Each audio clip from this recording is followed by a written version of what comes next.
Bonsoir à tous, nous voici sur une nouvelle série de vidéos. Donc aujourd'hui nous sommes passés sur la prochaine vidéo qui parle toujours de Windows PowerShell, 10 jours avec Windows PowerShell. Aujourd'hui c'est le jour numéro 3 sur 10. Nous allons devoir exploiter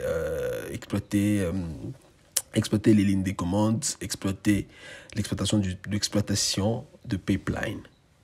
Donc en gros, pour les nouvelles personnes qui viennent de nous rejoindre sur notre chaîne, je vous laisse quelques minutes sur la diapositive afin de pouvoir comprendre qui je suis, dans quel domaine j'œuvre. Dans notre slide de parcours, donc, comme dit sur le premier slide, donc, sur notre slide de parcours, ce jour 3 est dédié à l'exploitation de pipeline. Pour bien faire l'exploitation de pipeline, le prérequis ici, pour notre environnement, c'est avoir un Windows Server avec le rôle Active Directory déjà déployé. Pour démarrer, on commence par la première question qui est quel est le pipeline? Donc, quel est le pipeline? C'est quoi le pipeline? Un pipeline, c'est une série de commandes qui sont connectées par des opérateurs de pipeline. Donc, l'opérateur de pipeline ici, c'est ce symbole-là que vous voyez au milieu. Donc, ce n'est pas la parenthèse suivie de ce symbole. C'est le symbole-là que vous retrouvez facilement sur la touche, la combinaison de touches. Donc, vous retrouvez facilement sur la combinaison de touches. Donc, la combinaison de touches Alt-GR6. Donc, la combinaison de touches Alt-GR6. Donc, c'est du code ASCII. Code ASCII 124, donc Alt 124, ça vous fait du pipeline. Chaque opérateur de pipeline envoie les résultats de la commande précédente à la commande suivante. Donc ça signifie, vous avez la première commande, vous avez l'opérateur de pipeline qui sépare la première commande et la deuxième commande. Donc ce qui signifie, les résultats de la première commande sera renvoyé. Donc, de la première commande sera renvoyée à la commande suivante.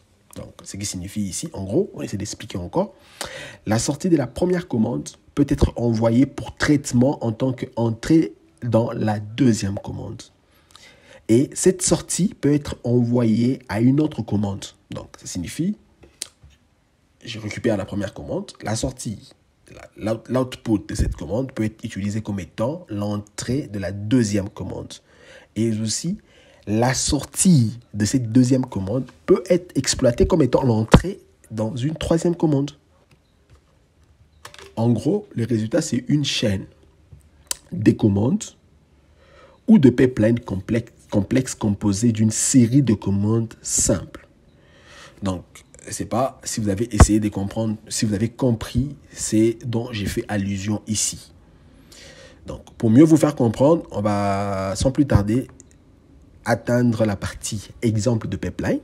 Donc ici, vous avez la commande appelée getChildItem -path avec le paramètre path suivi de la symbole *.txt. Cette commande ici, elle vous permet de lister dans votre répertoire courant, elle vous permet de lister tout le fichier txt.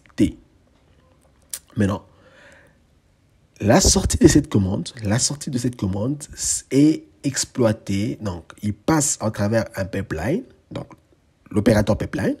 Il passe à travers l'opérateur pipeline pour se faire questionner avec un where object. Et puis là, on met une condition en disant, liste-moi uniquement donc, la sortie. On lui dit, en cette sortie, filtre-moi uniquement les fichiers ayant pour taille supérieur à 10 000. Supérieur à 10 000. Ici, c'est 10 000 octets. Donc, supérieur à 10 000 octets.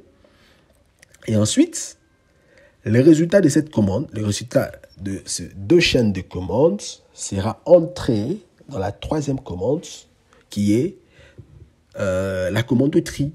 Cette commande de tri va trier les propriétés lymphes. Elle va le trier, les propriétés lymphes. Ça signifie qu'il va le trier en le mettant du plus petit au plus grand par défaut si vous ne spécifiez pas la longueur. Et ensuite, encore, on reprend cette sortie. Donc, on a passé la sortie de la commande getChild dans la commande whereObject, dans la commande sortObject. Et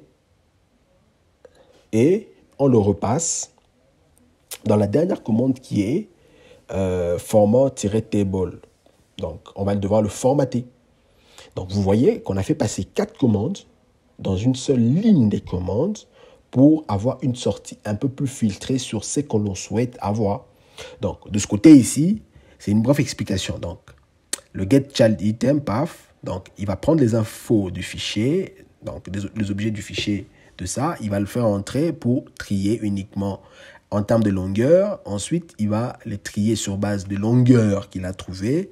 Il les sort selon l'ordre croissant. Il va le ficher et ensuite, en dernière position, il les affiche en termes de... Il va l'afficher en termes d'un tableau. Donc, d'où la sortie de la commande va ressembler à ce que vous voyez ici. Ce que vous voyez ici à l'écran. Donc, si on comprend bien, on a cette première partie qui parle de la commande. La partie dessus explique le processus d'exécution, comment ça se passe.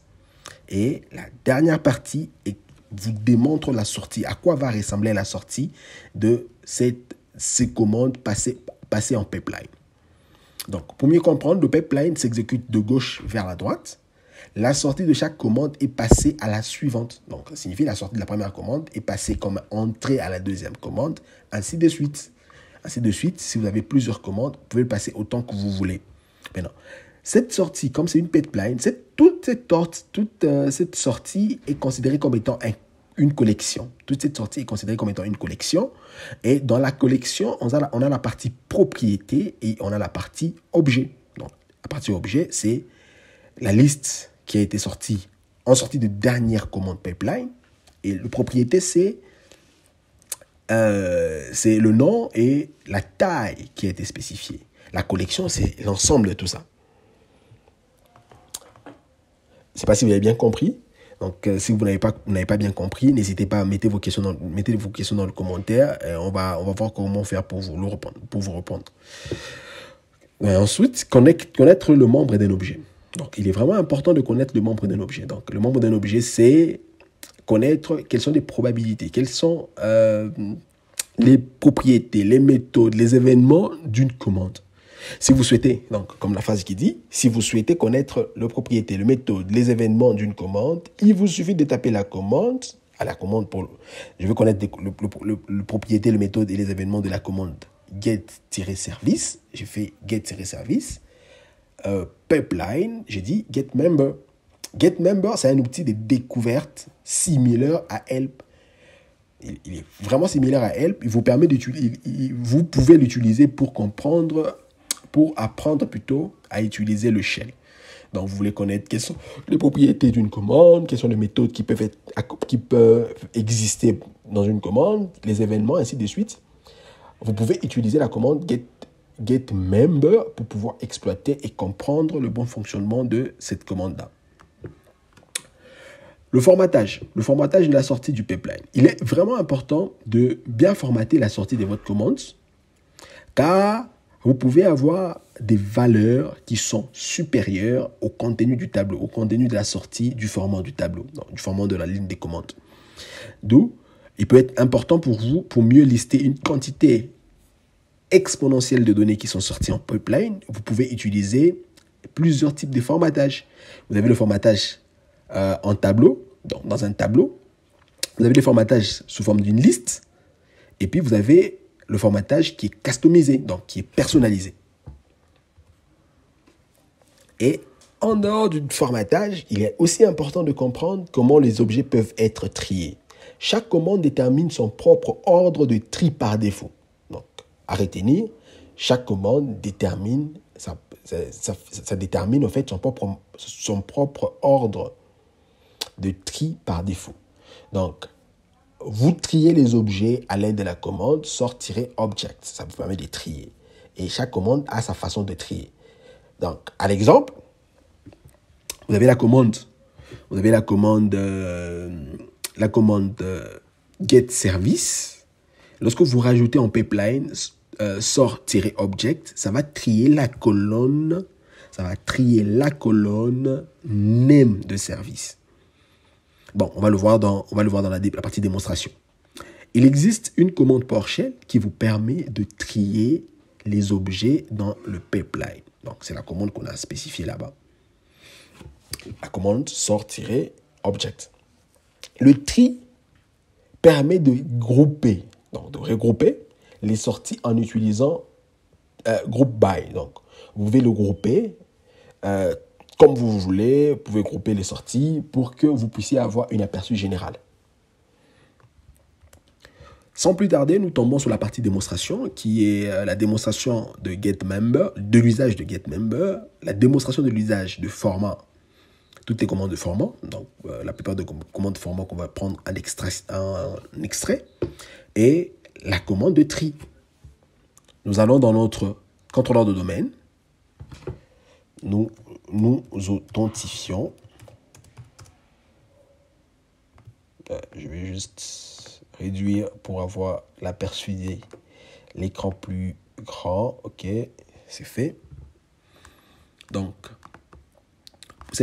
pour cette première partie, nous avons l'usage du pipeline. Donc, on commence par la commande getService.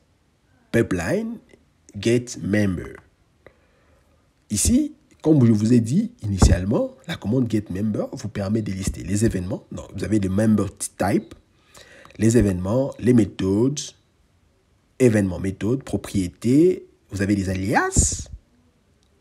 Et puis, vous avez aussi le script méthode. Et de ce côté ici, ce sont le nom de chaque member type et une brève description de ce que ça peut renvoyer comme résultat. Et puis, pour comparaison, vous verrez que les méthodes de cette commande getService sont différentes des méthodes de member, donc de member type, de getProcess. Là, on liste getProcess. Déjà, vous voyez que la sortie, elle est immense. Il y a beaucoup de données qui sont sorties parce que cette commande getProcess, il a plusieurs propriétés, il a plusieurs méthodes, il a plusieurs events, il a plusieurs alias property. En dehors de ça, vous avez aussi les getMember des getChildItem, qui est aussi, il a sa particularité, il a ses méthodes, il a ses propriétés, il a ses notes propriétés, et il a tout de choses qui sont aussi un peu différentes de ce que le getProcess a et ce que le getService a. Ils peuvent avoir des propriétés portant le nom commun. Ça peut arriver, entre autres, la propriété name. Vraiment, à ma humble connaissance, c'est que toutes les commandes ont comme propriété la propriété name. En dehors de ça, on peut aussi voir un getChildItem de la commande getAddUser.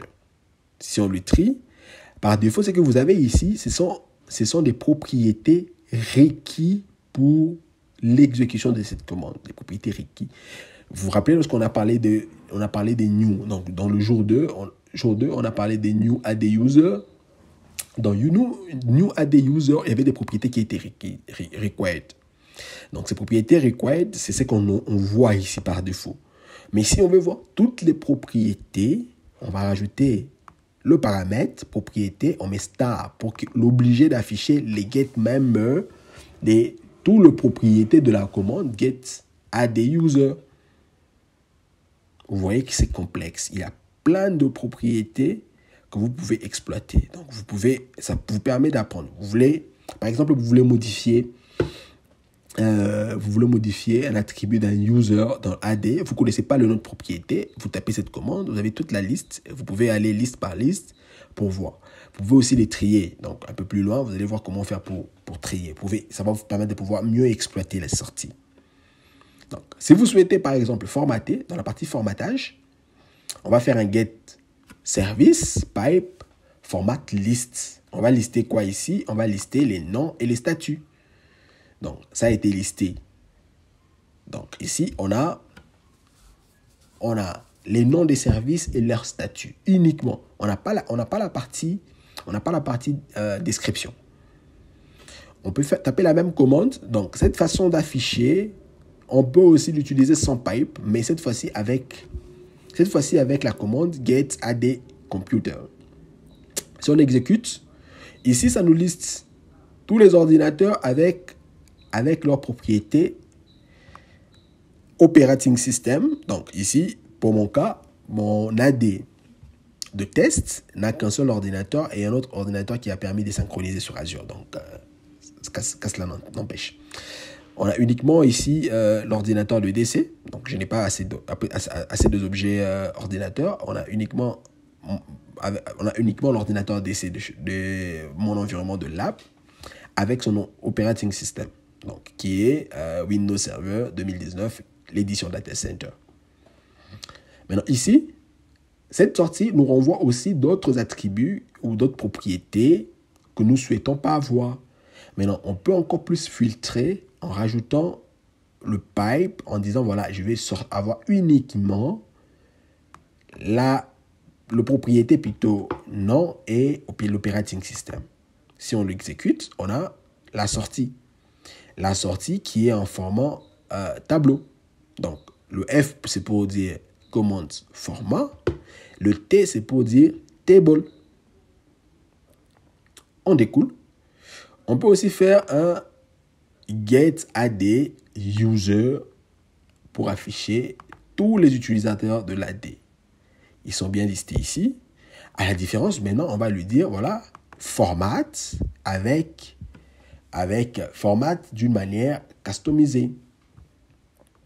Mais avec le size, l'auto-size. Donc, il va le mettre, chaque utilisateur sur la liste. Si vous en avez plusieurs, ça sera des colonnes. Et tout ça va aller jusqu'à vous lister tous les utilisateurs. Si vous souhaitez trier, ici, c'est la partie tri qui est... on commence d'abord avec la commande get property, get process plutôt. On liste tout le processus. Tous les processus, c'est listé d'une manière par défaut. Donc, par défaut de la commande get process. Et si vous remarquez très bien, on a le propriété ID qui affiche en fonction de comment la sortie de la commande le pousse à afficher. Donc, déjà pour constat, on a uniquement le tri qui s'est fait par défaut au niveau de la colonne, au niveau de la propriété process name. Mais si on rajoute le pipe, donc le pipeline avec la commande qui vous permet de trier en spécifiant la propriété ID, ici vous allez voir que nous avons trié la colonne ID et comme on n'a pas spécifié l'ordre de tri, il a fait le tri d'une manière croissante, donc du plus petit au plus grand. Et on peut aussi trier trier la propriété statut. Lorsqu'on exécute, on verra que la colonne propriété a été triée. Et puis la colonne statut a été triée. Bon, malheureusement, la propriété statut n'est pas spécifiée dans le tableau. On peut aussi trier tout ça d'une manière décroissante. Vous constaterez que cette fois-ci, on est au niveau de la commande get service. Ça va trier d'une manière décroissante en se basant de la propriété name, le nom de processus. Là, on a le processus WSUS, on a le processus AD5 qui s'est retrouvé plus bas. On peut trier, on peut le dire cette fois-ci en force que ça trie sur base de la propriété statut. Là, on a tout le processus ayant le statut running et tout le processus ayant pour le statut stop it. Et on peut aussi le trier par statut. On va former des tableaux de nom et statut et on le trie sur base de statut. On exécute. Voilà. on a tous les groupes, tous les groupements qui s'affichent. Et on peut aussi lister tous les events de log security du 10 dernier, tout en les triant sur base de la date d'écriture de log. On exécute, on a tout le log, on a les privilèges spéciaux attribués à la nouvelle connexion, ouverture des sessions plutôt, fermeture des sessions d'un compte, ainsi de suite. Donc, on a des events. Sans plus tarder, nous allons rentrer dans notre slide. On a la partie mesure des objets. Dans cette partie mesure d'objets, elle est plus exploitée par la commande mesure object qui accepte une collection d'objets et les compte. Vous vous rappelez, on avait dit que le pipeline, c'était une collection. On peut prendre la sortie de cette collection, on va commencer à compter. On peut lui dire par exemple, fais-moi la moyenne, affiche-moi le minimum, affiche-moi le maximum et affiche-moi une somme. À l'exemple de cette commande, vous avez la commande get child item, mesure object, propriété, length, donc mesure les objets en termes de leur propriété, affiche-moi la somme, la moyenne, le maximum et le minimum. Le minimum et le maximum. En dehors de ça, nous avons le propriété calculée, donc création de propriété calculée. Propriété calculée, ça signifie, voilà, je veux que dans la sortie de ma commande. Donc, en gros, d'abord pour expliquer, les propriétés calculées personnalisées vous permettent de choisir les étiquettes des sorties et les contenus. Chaque propriété calculée fonctionne comme une seule propriété singulière dans la liste de propriétés acceptées par la commande SelectObject. Vous pouvez créer des propriétés calculées à l'aide d'une syntaxe simplifiée. Donc, vous avez un label, vous avez une expression, et puis dans l'expression, vous avez la variable ps_item ou $_ qui fait référence à l'objet canalisé dans le pipeline. Donc, en gros, ceci est représenté comme ceci. Donc, ici, vous avez le hash. Donc, la table de hash qui commence par là. La clé de l'étiquette, c'est le N. Donc, c'est les noms que vous définissez, c'est le N généralement, et les E. La valeur de la chaîne d'étiquette, c'est mémoire vive. Ça, c'est le nom personnalisé que vous pouvez spécifier. Attention, vous devez toujours mettre un point-virgule pour séparer. Ensuite, vous avez la clé de l'expression. Ici, la clé de l'expression, il va calculer VM. Il va compter les mémoires virtuelles. Et le bloc du script d'expression, c'est toute cette partie-là, tout ce qui est dans les cochers.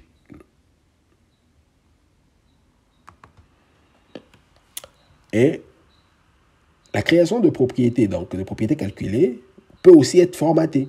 Peut être formatée en utilisant le raccourci pour des quantités de mémoire spécifiques, par exemple. Si vous voulez dire, voilà, tout ce que tu as récolté comme information, fait diviser par KO. Donc, il va le convertir en kilooctets. MO, il va le convertir en mégaoctets. GO, il va le convertir en gigaoctets.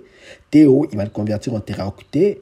PB, il va le convertir en petaoctets. Utilisez l'opérateur de format F, donc -F, pour formater les nombres avec un nombre spécifique des décimales. Donc, si vous voulez limiter, comme ce qu'on fait avec Excel généralement, on lui dit, on va avoir 2 chiffres après la virgule. À l'exemple, vous avez cette commande qui dit get volume, select object propriété, driver later. Vous lui dites, voilà, liste-moi toutes les volumes avec leur taille et leur espace. Donc, ça peut faire les additions et il les convertit en gigaoctets. Vous voyez très bien, ici, on a utilisé l'expression diviser. Donc, on a dit l'opération plutôt la division et on lui a dit pomme raccourci. Au lieu que je fasse multiplier ou diviser par 1024 ou 1000 à chaque fois, je peux lui dire, voilà, 1 GB. Il comprend que c'est gigabyte qui est l'équivalent de gigaoctet en français.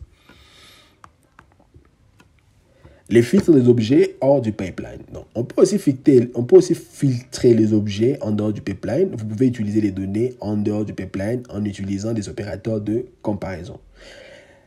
Pour faire allusion à l'égalité, vous devez utiliser l'opérateur EQ.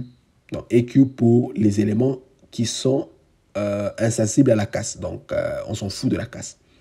Lorsque l'opérateur peut entrer en sensibilité de la casse, vous lui dites c'est EQ.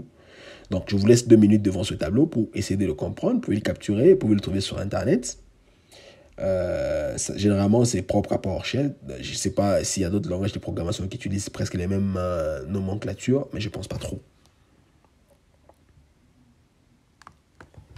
Ensuite, la syntaxe de filtre de base. La commande WhereObject fournit un filtrage. Il prend plutôt en charge.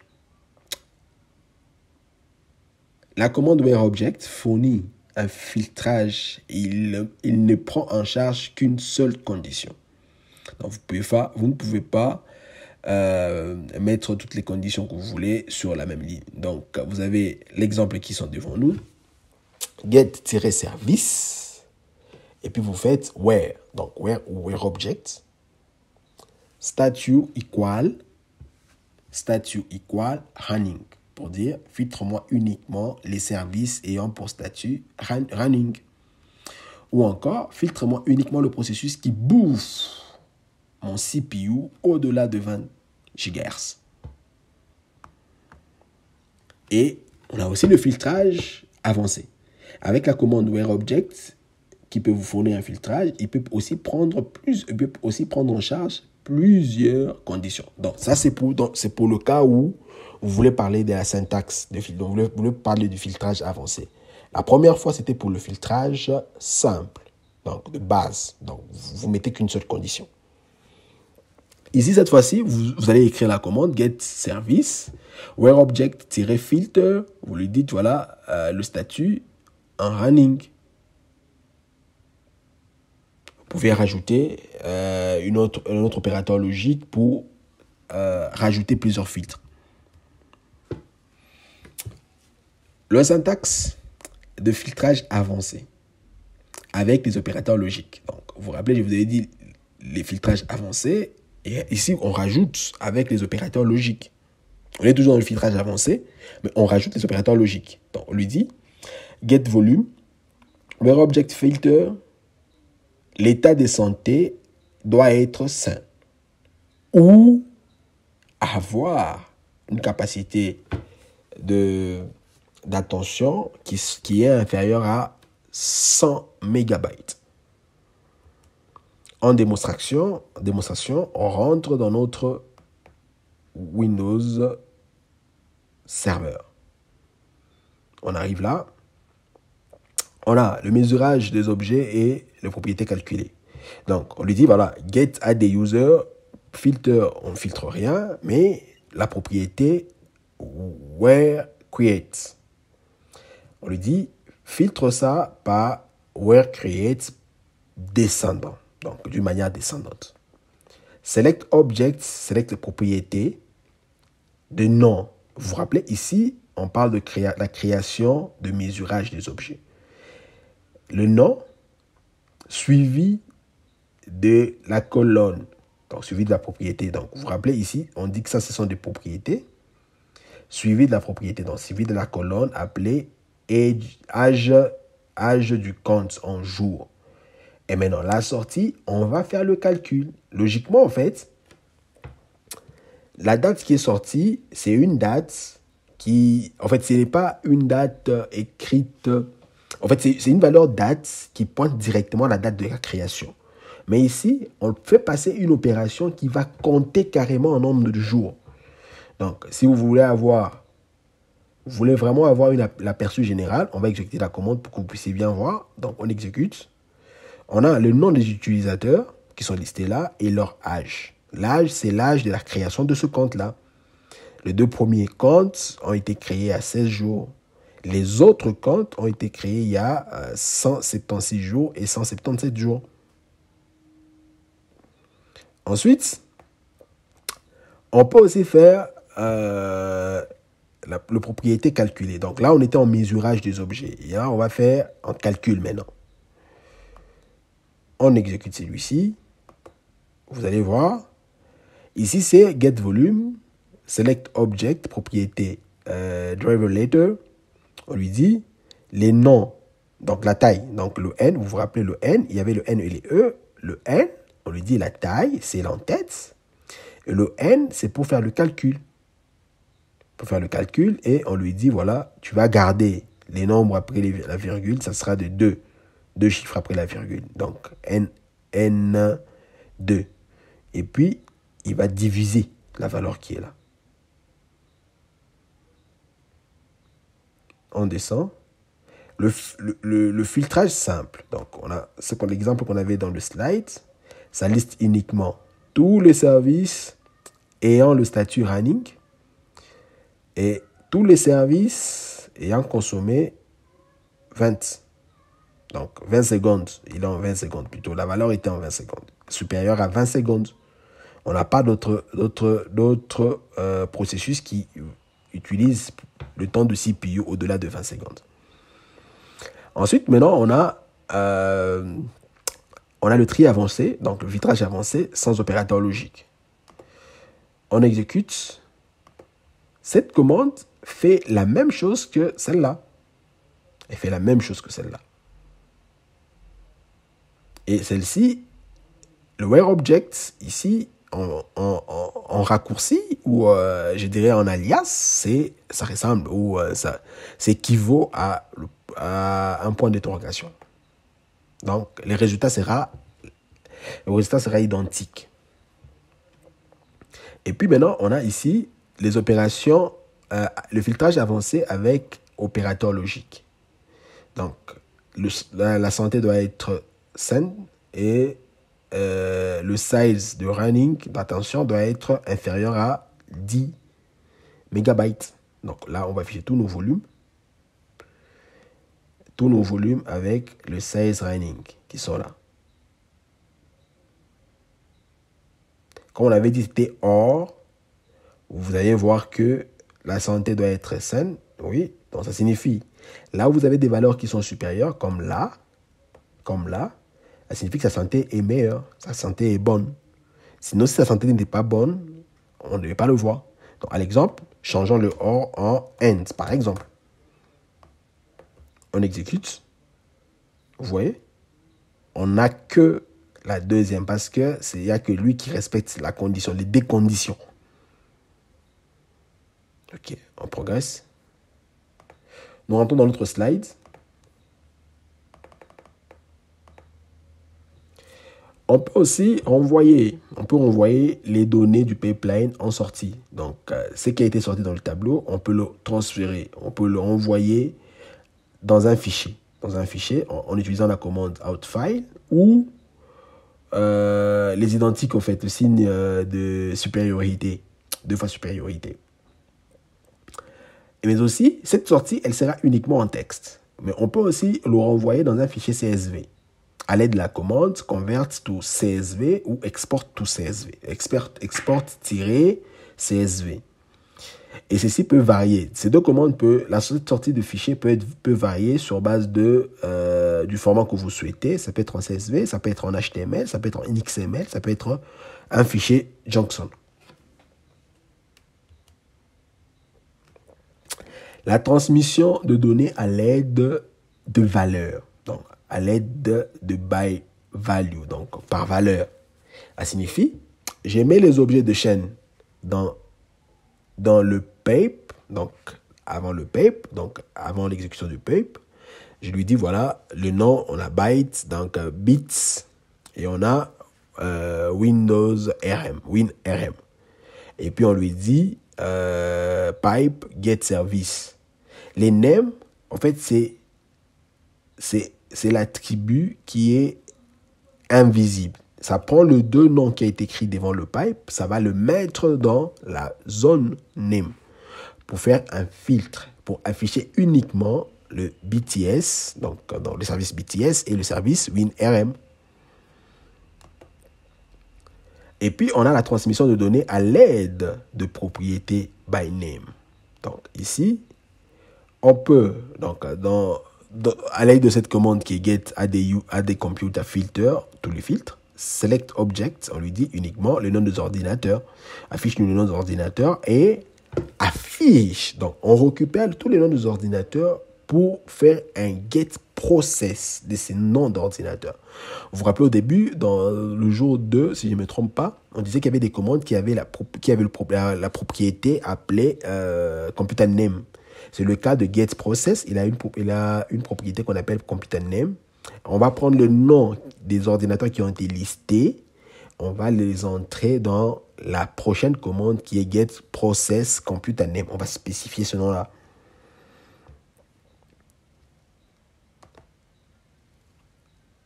Démo, nous rentrons dans notre environnement AD.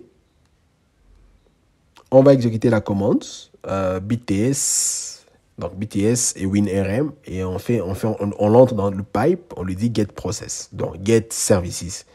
Vous voyez, comme je l'avais dit, ça va lister uniquement, ça filtre, c'est une façon de filtrer aussi, ça renvoie et transmet les données vers la commande suivante, uniquement les commandes BTS et WinRM. Et la dernière commande, malheureusement, je ne peux pas tester avec vous, mais vous pouvez le noter, vous pouvez le tester dans vos environnements de test, dans vos environnements de lab, les environnements de lab et les environnements de prod. Ça n'a zéro effet, ça zéro impact, car ce sont juste des commandes d'affichage. Ça va faire un get à des computers, ça va lister tous les ordinateurs, leur nom, et le nom vont passer en get process pour lister tous les processus qui sont exécutés sur chaque nom d'ordinateur se trouvant sur l'AD. Chez moi, il ne va pas fonctionner parce que, vous vous rappelez, j'avais dit que j'avais que 2 ordinateurs. Donc, si on exécute uniquement cette partie des commandes, vous allez voir que je n'ai que 2 ordinateurs. L'ordinateur AD que j'utilise et l'Azure. L'Azure qui est là pour la synchronisation. Donc, vous constaterez que, comme la machine n'est pas connectée au réseau, je ne peux pas faire la résolution DNS de ce nom-là. Raison pour laquelle la commande va me renvoyer du rouge. Sinon, je pense que nous avons fini par là. Aujourd'hui, il n'y a pas de quiz. Et je vous dis merci. Merci d'être toujours été là. Ciao, ciao. À la prochaine.